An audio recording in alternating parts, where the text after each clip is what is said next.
బాపట్ల జిల్లా చీరాలలో అమరజీవి పొట్టి శ్రీరాముల వర్ధంతిని కూటమి నాయకులు ఘనంగా నిర్వహించారు. పట్టణంలోని అమరజీవి పొట్టి శ్రీరాముల విగ్రహానికి చీరాల ఎమ్మెల్యే ఎంఎం కొండయ్య యాదవ్ పూలమాలలు వేసి ఘనంగా నివాళులర్పించారు.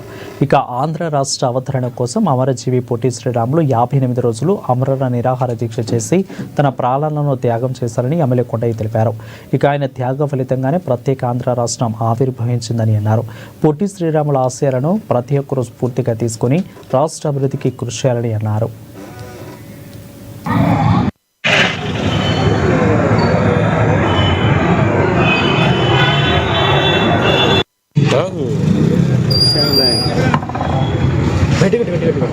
ఉప్పు సత్యాగ్రహం, క్విట్ ఇండియా ఉద్యమం, విదేశీ వస్తు బహిష్కరణ ఇలాంటి అనేక కార్యక్రమాల్లో పాల్గొని స్వాతంత్ర సమరయోధుడిగా కూడా మిగిలారు.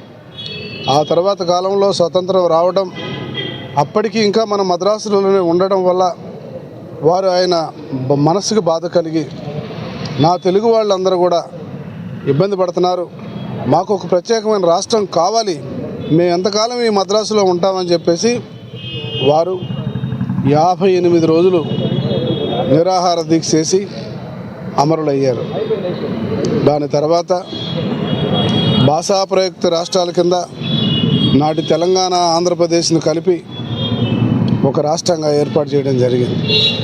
మరి ఈనాడు కూటమి ప్రభుత్వం శ్రీ నారా చంద్రబాబు నాయుడు గారు వారు చేసినటువంటి త్యాగాన్ని మర్చిపోకుండా అమరావతిలో 6 ఎకరాల సుదీర్ఘమైనటువంటి ప్రదేశంలో వారికి 58 అడుగుల విగ్రహాన్ని నెలకొల్పడం కోసం ఆర్యవైశ్య ప్రముఖులకు, మిగిలినటువంటి నాయకులందరికీ కూడా కల్పించారు.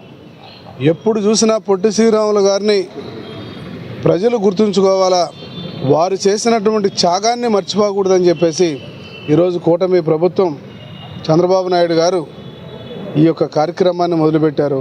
ఉప్పు సత్యాగ్రహం,